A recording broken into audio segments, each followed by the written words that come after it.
사순절은 보통 겨울의 끝자락에서 시작을 해서요, 봄에 꽃이 만개할 때까지 사순절 기간이 이렇게 지납니다. 근데 올해 사순절을 되돌아보니까 예년과는 좀 다르게 좀 무겁게 시작을 했고 우울함을 떨쳐버릴 수가 없었습니다. 근데 4월 4일 그제 봄에 꽃이 활짝 핀 것처럼 우리들 마음에 새로운 마음을 갖게 되었고, 정의를 찾아 숨쉰다라는 것을 느낄 수 있는 사순절이 되어서 얼마나 기뻤는지 모릅니다. 이제 남은 사순절이 한지 2주가 남았는데요, 이제 부활의 기쁨을 향해 달려가고 있는 이 사순절, 이 부활의 기쁨에 우리의 감사와 한의의 마음으로 우리의 마음이 새롭게 변화되기를 소망하는 사순절이 되기를 소망합니다. 여기서 말하는 새로운 마음이 무엇일까요? 바로 예수 그리스도가 우리에게 주시는 마음인 줄로 믿습니다. 이 마음을 우리가 품고 살아갈 때에 예수님의 삶을 우리 삶에서 실현할 수 있고, 예수님의 발자취를 우리가 삶에서 재현하게 되는 줄로 믿습니다. 그러므로 사도 바울은 빌립보 교인들에게 이렇게 얘기하고 있습니다. 이 마음을 품으라 라고요. 사도 바울이 말하는 이 마음은 어떤 마음일까요? 바로 예수 그리스도의 마음입니다. 어떠한 예수 그리스도의 마음일까요? 곧 자기를 비우는 마음입니다. 6절과 7절에 있는 말씀입니다. 그는 근본 하나님의 본체시나 하나님과 동등됨을 취할 것으로 여기지 아니하시고 오히려 자기를 비워 종의 형체를 가지사 사람들과 같이 되셨고, 여기서 자기를 비웠다라는 말에서 너무나 중요한 신학적인 용어인 케노시스라는 단어가 나왔습니다. 그래서 비아승기라는 말을 해요. 나는 하늘에 있는 분이 이 땅에 내려왔다, 모든 것을 다 비우고, 이게 케노시스라는 말인데요. 그렇다면 예수님께서 비우신 것이 과연 무엇일까요? 예수님이 비우신 것은 오늘 본문에 보니까는 하나님의 본체라고 되어져 있어요. 하나님의 본체를 비웠대요. 이 단어가 케노시스라는 말인데요, 이 케노시스라는 말을 어떻게 해석해야 되냐면 이렇게 통이 있어요. 근데 통 안에 비울 때까지 물건들을 다 쏟아내는 것이 케노시스라고 얘기를 해요. 근데 어떤 사람들이 이 단어를 오해해가지고 예수님이 신성까지 다 버리고 그냥 순수한 100% 인간으로 이 땅에 오셨다라고 얘기를 한다라는 거예요. 이것은 잘못된 거예요. 예수님이 이 땅에 올 때는 100% 신성도 있었고 100% 인성도 있었다라고 우리는 믿고 고백하는 자들이라는 거예요. 그럼 하나님의 본체라는 말이 헬라어로 보니까 모르페래요. 모르페.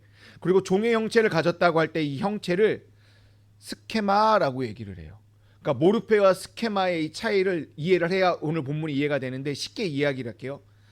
나라는 존재는 모르페예요. 엄지어라는 존재는. 근데 이 엄지어라는 존재가 청년이 되고 중년을 지나 노년으로 변하는 외형의 형체는 뭐예요? 스케마라는 거예요. 그러니까 나라는 본질은 모르페고 내 외형이 변하는 건 뭐라고요? 스케마라고요. 그러니까 예수님은 스스로 하나님의 본체를, 그러니까 케노시스, 그러니까 모든 것을 다 비우고 종의 형체로 뭐예요? 입고 이 땅에 오셨다라는 거예요. 그러니까 하나님으로서 누리실 수 있는 모든 영광을 스스로 포기한 채 종의 모습으로 이 땅에 내려오셨다라는 거예요. 제가 헬라어를 몇 개를 썼어요. 헬라어가 중요한 게 아니라 중요한 건 뭐냐면 비움이라는 본질이라는 거예요. 비움이라는 본질은 오늘 본문에서 변하지 않는 진실이에요.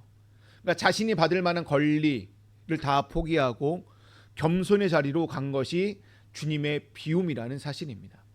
그러니까 주님은 자기를 비워 종의 형체를 입으셨습니다. 우리가 아는 것처럼 예수님은 하늘의 영광과 보좌 위에, 그러니까 능력과 권리를 가지고 있는 분이에요. 그 이상을 갖고 있는 분이에요. 근데 스스로 아버지의 말씀에 복종하여 모든 것을 다 포기하고 인간의 몸으로 가장 누추하게 이 땅에 내려오셨다는 사실입니다.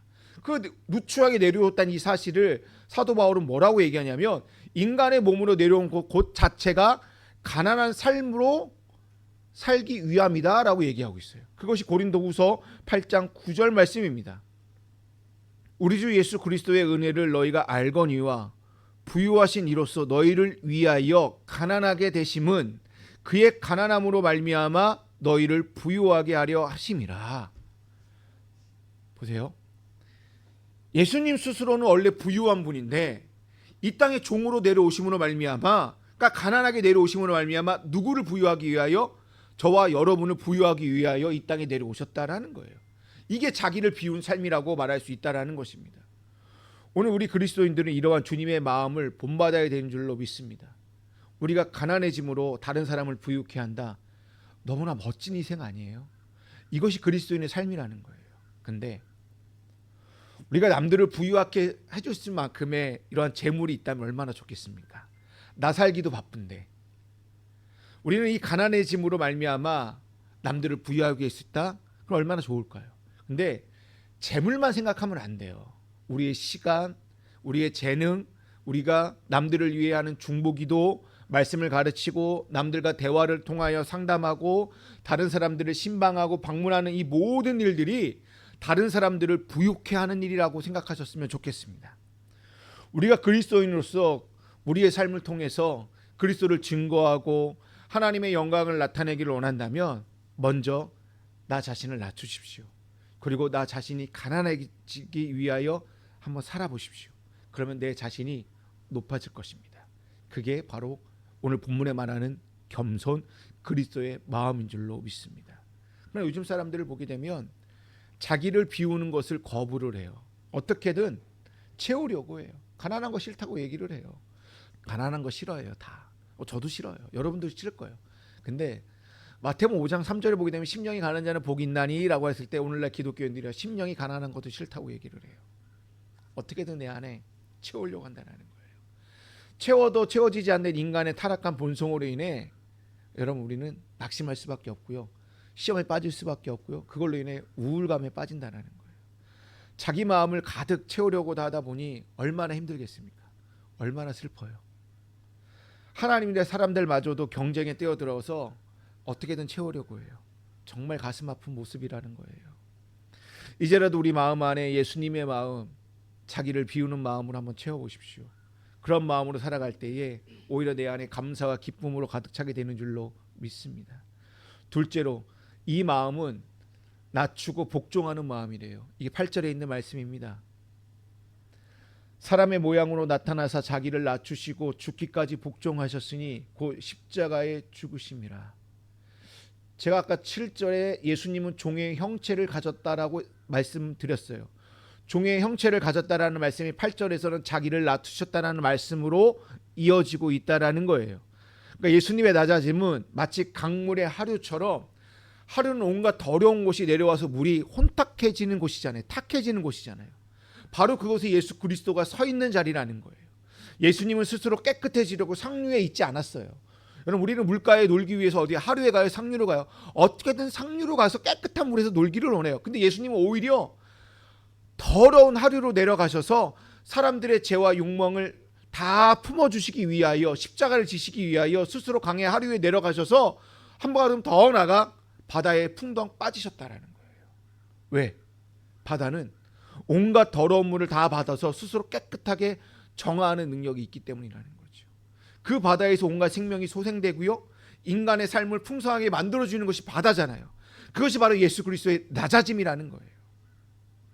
여러분, 예수님은 이 땅에 성김을 받으러 온 것이 아니라 섬기기 위해 이 땅에 오신 줄로 믿습니다. 그 섬김의 가장 본보기가 뭐냐면 바로 최후의 만찬을 통하여 제자들에게 직접 보여준 세족식 장면입니다. 여러분 만찬의 주인공은 누구예요? 제자들이 아니라 예수님이 만찬의 주인공인데 주객이 전도된 것처럼 이 최후의 만찬의 주인공이 예수님이 아니라 제자들로 만든 사건이 세족식이에요. 일어나셔서 겉옷을 벗으시고 허리에 수건을 두르신 후에 무릎을 꿇고 이 모습이 종의 모습이라는 거예요. 종의 형체를 가진 모습으로 제자들의 발을 일일이 다 씻어주셨습니다. 근데 그 자리에 누구도 있어요? 곧 자기를 배신할 가론 유다도 포함되어 있었다라는 사실입니다. 예수님은 자발적인 종의 모습으로 제자들의 발을 일일이 다 씻어주셨습니다. 예수님이 그동안 이 땅에 계시는 동안 한 번이라도 위대한 삶을 살아야 된다, 성공적인 삶을 살아야 된다, 부유해야 된다라고 말씀하신 적 있나요? 한 번도 없으셨어요. 우리한테도요 똑같아요. 너가 이름을 남기는 삶을 살아야 돼, 너가 성공하는 삶을 살아야 돼, 너가 능력이 있고 영향이 있는 삶을 살아야 돼, 위대한 삶을 살아야 돼, 이런 말 한 적 한 번도 없으셨다는 거예요. 다만 예수님이 이 땅에 수많은 죄인들을 위하여 희생적인 삶을 살았고요, 그리고 제자들에게 발을 씻기면서 이렇게 말씀을 남겨주셨어요. 내가 너희들의 주님이요 선생으로서 너희들의 발을 씻어 주었으니 너희들도 서로의 발을 씻어 주라고 말씀을 남겨주셨다라는 거예요. 이번 주에 한번 가족들이 한번 발을 한번 씻겨 보시죠. 조금 낯간지러울 것지만 아내의 발, 남편의 발을 씻겨 보시고 자녀들이 한번 발을 한번 씻겨 봐 주시죠. 가족들의 발을 씻길 수 있으면요, 믿지 않는 자들의 발을 씻길 수도 있고요, 심지어 가룟 유다 같은 사람이라 할지라도요, 그 사람의 발을 씻어줄 수 있는 마음 우리가 가진다면요, 우리가 진정으로 낮아지는 마음이 아닐까요? 이러한 마음을 먹을 때에 교회가 교회답게 회복되는 줄로 믿습니다. 그리고 우리가 사순절 기간에 묵상해야 될 세 번째가 무엇이냐면, 예수님은 죽기까지 복종하셨다라는 거예요. 십자가를 지시기까지 온전히 복종하신 그 마음을 생각하셔서 겟세마네 동산에 올라가셔서 피눈물 날 정도로 깊은 간구를 담아내셨습니다. 뭐라고 얘기하셨나요? 아버지여, 만일 아버지의 뜻이거든 이 잔을 내게서 옮기시옵소서. 얼마나 고통스러운 마음의 표현인가요? 이 잔을 옮겨달라고 주님께 지금, 아버지께 지금 간구하고 있는 이 모습. 근데 이 간구의 모습이요, 저는 참으로 좀 안타까워요. 왜냐하면 예수 그리스도는 죄가 없는 분이라는 거예요.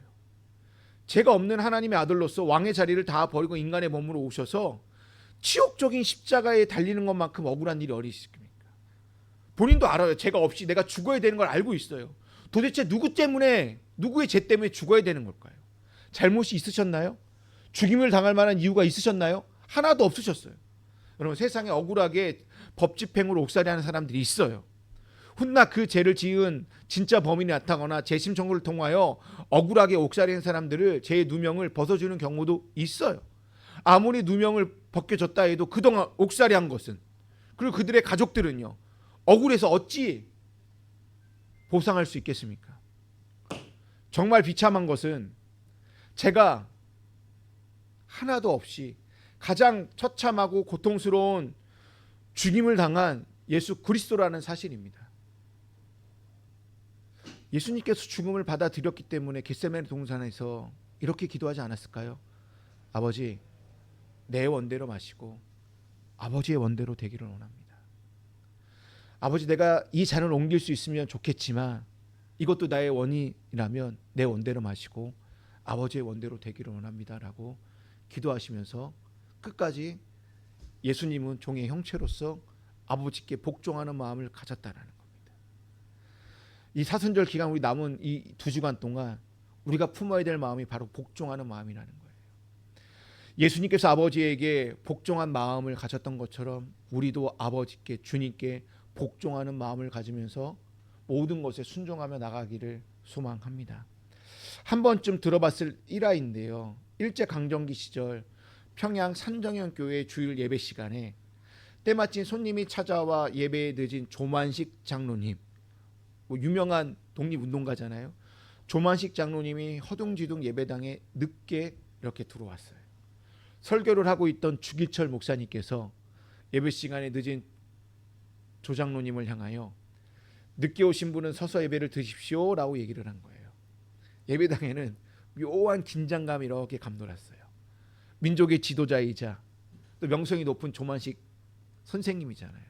더구나 오산학교 교장 시절에 주기철 목사를 가르쳤던 스승이기도 합니다. 그런데도 조만식 장로님은 목사님 말에 복종하여 그대로 꼼짝없이 예배당 뒤에 서 있었다고 합니다. 주기철 목사님은 설교를 끝나고 마무리 기도를 하면서 조만식 장로님에게 이제 마무리 기도를 하십시오라고 명했다고 합니다. 그에 복종하여 이 조만식 장로님은 다음과 같이 기도를 드렸다고 합니다. 하나님, 저의 잘못을 용서하여 주시옵소서. 거룩한 주일에 하나님을 뵙는 것보다 사람 만나는 것을 더 중요시한 죄를 뉘우칩니다. 그리고 그 다음 기도에 담임 목사님이신 주기철 목사님의 마음을 어루만지시면서, 얼마나 불편하겠어요, 목사님도. 이렇게 기도했다고 합니다. 그런 저의 잘못으로 인하여 주님의 종의 마음을 상하게 한 잘못도 용서하여 주시옵소서. 그리스도인의 복종에 관한 이보다 더 좋은 모범이 과연 있을까요? 제자잖아요. 자기가 한때 배웠던 제자가 목사가 돼서 이렇게 해서 많은 사람들 앞에 모욕감을 주었잖아요. 민족의 민족의 그 독립운동가이신 그 어른이. 그런데도 꿈쩍 안 하고 복종하고 목사님에게 말해 복종하는 이 모습이 정말 좋은 본보기라고 생각이 되어집니다. 예수님께서 자기를 비우시고 자기를 낮추시고 복종하는 이 마음은 솔직히 우리가 닮아갈 수 있는 영역이 아니라고 저는 생각이 되어져요. 최소한 그리스도인이라면 100%는 아니어도 아주 조금은 닮아갈 수 있지 않을까요? 그게 바로 2장 2절부터 4절에 있는 말씀이라고 저는 생각합니다. 빌립보서 2장 2절부터 4절에 있는 말씀이 우리 공동체에서 우리 가족과 직장에서 일상에서 이 말씀을 조금이라도 실현할 때 예수 그리스도의 마음을 닮아갈 수 있지 않을까 생각이 되어져서 이제 말씀을 함께 나누려고 합니다. 마음을 같이하여 같은 사랑을 가지고 뜻을 합하며 한 마음을 품어 아무 일에든지 다툼이나 허용으로 하지 말고 오직 겸손한 마음으로 각각 자기보다 남을 낮게 여기고 각각 자기 일을 돌볼 뿐더러 또한 각각 다른 사람들의 일을 돌보아 나의 기쁨을 충만하게 하라. 아멘. 사도 바울은 2절에서 같은 생각을 품고 같은 사랑을 가지고 뜻을 합하고 한 마음이 되라고 말씀하고 있습니다. 여기서 여러 번 같은 생각이라는 말은 인간의 올바른 인간관계를 전제하고 있어요. 그러면서 한 마음이 되라고 얘기하고 있어요. 한 마음이라는 것은 공동체가 똑같은 생각을 하고 똑같이 행동해야 된다라고 생각 안 하셨으면 좋겠어요.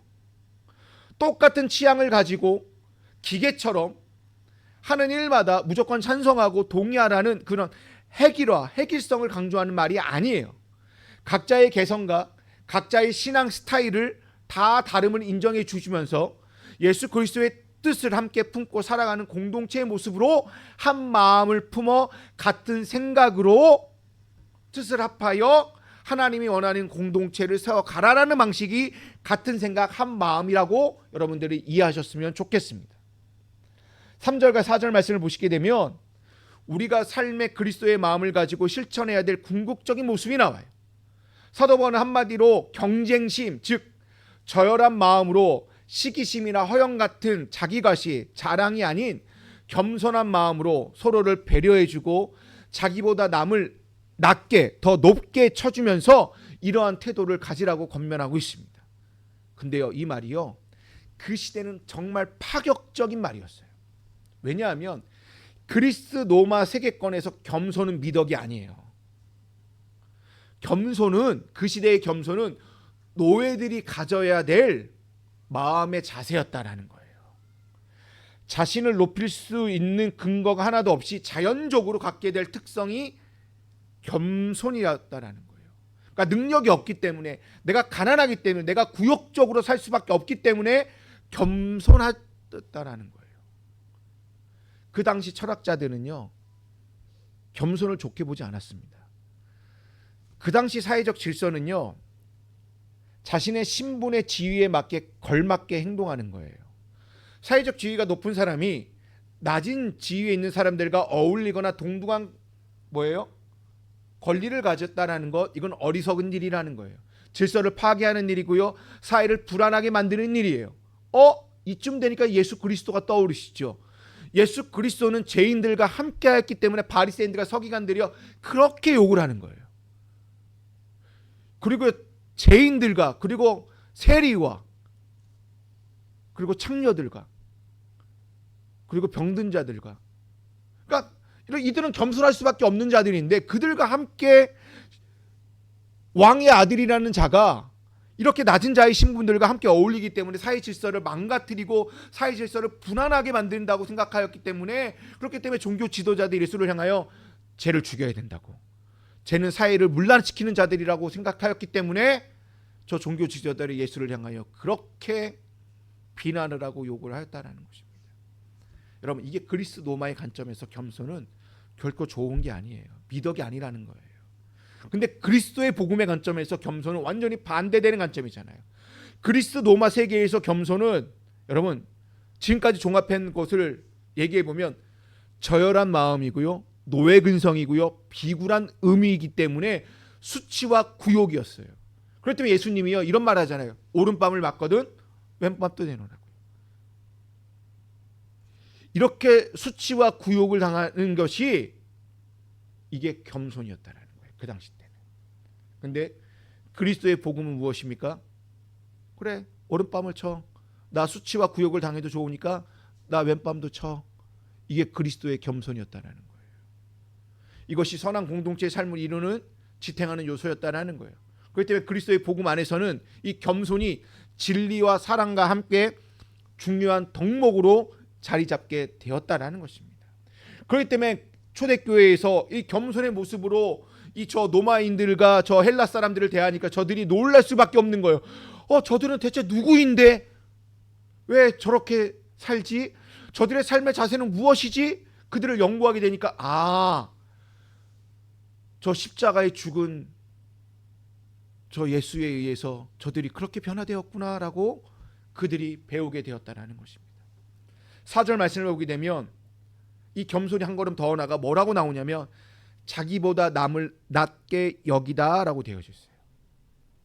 뭐요? 남을 낮게 여기다. 여기서 여기다라는 이 동사가요, 자신보다 남을 낮게 여기는 마음과 행동이라는 거예요.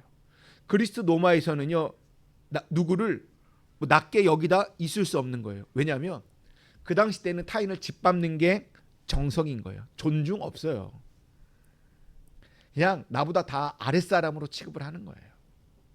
그런데요, 그리스도인들은 다르잖아요. 하나님의 피조물로서 하나님의 형상으로 지음받은 자들로서 하나님의 통치의 대리자인 그들은 성경적인 관점에서 사람을 뭐예요? 정복의 대상이 아닌 존중의 대상으로 여겼다라는 거예요. 바울은 그 겸손의 덕목을 그리스도인의 본질로 생각을 하여서 그들에게 얘기하고 있는 거예요. 뭐라고요? 내 일만 돌보지 말고 남들의 일들도 돌봐라.